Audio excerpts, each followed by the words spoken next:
கிறிஸ்துவுக்குள் மிகவும் பிரியமானவர்களே, கர்த்தர் உங்களை ஆசீர்வதிப்பார். இந்த நாளை கொடுத்த தேவனுக்கு மகிமைப்படுத்துங்க, அவருக்கு நன்றி செலுத்துங்க. ஒரு நாளும் கலங்கி இருந்து விடாதீங்க. ஒரு சின்ன கதை ஒன்று சொல்லப்போகிறேன். சிலையை சிதைக்கிறதுக்கு 3 சிப்பிகள் கடந்து போனாங்க.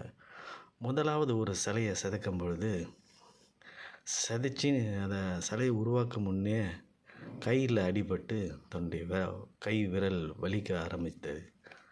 ரொம்ப துக்கத்தோடு இருந்தார். இன்னொருத்தர் என்ன பண்ணார், சிலையை செதுக்கலான்னு போனார்.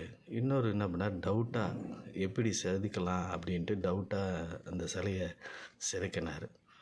3வது ஒருத்தர் போனார், அந்த சிலையை எப்படி நம்ம உருவாக்கலாம் அப்படின்னு.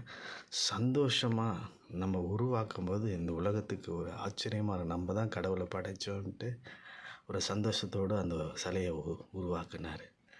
இந்த 3 காரியத்தில் நம்ம எதை செலக்ட் பண்ணுவோம்னா, சந்தோஷமாய் நம்ம இந்த உலகத்துக்கு காட்டுவோம் அப்படின்னு நினைக்கிற அந்த ஒரு சிப்பி, அந்த சந்தோஷமாக அந்த சிலையை உருவாக்கின அந்த மனுஷன்தான் ஒரு உண்மையான மனுஷன். இன்றைக்கி நம்ம தேவனாகிய கர்த்தரை முழு மனதோடு முழு உள்ளத்தோடு நம்ம சந்தோஷமாக அவரிடத்துல போகணும், அவரிடத்துல நம்ம ஜெபிக்கணும், அவரை நம்ம துதிக்கணும். அப்படி நம்ம நினைக்கும் பொழுது கர்த்தர் நம்மளை ஆசீர்வதிப்பார். ஒரு நாளும் கவலைப்படாதீங்க, கர்த்தர் உங்களை அபிர்விதமாய் ஆசீர்வதிப்பார்.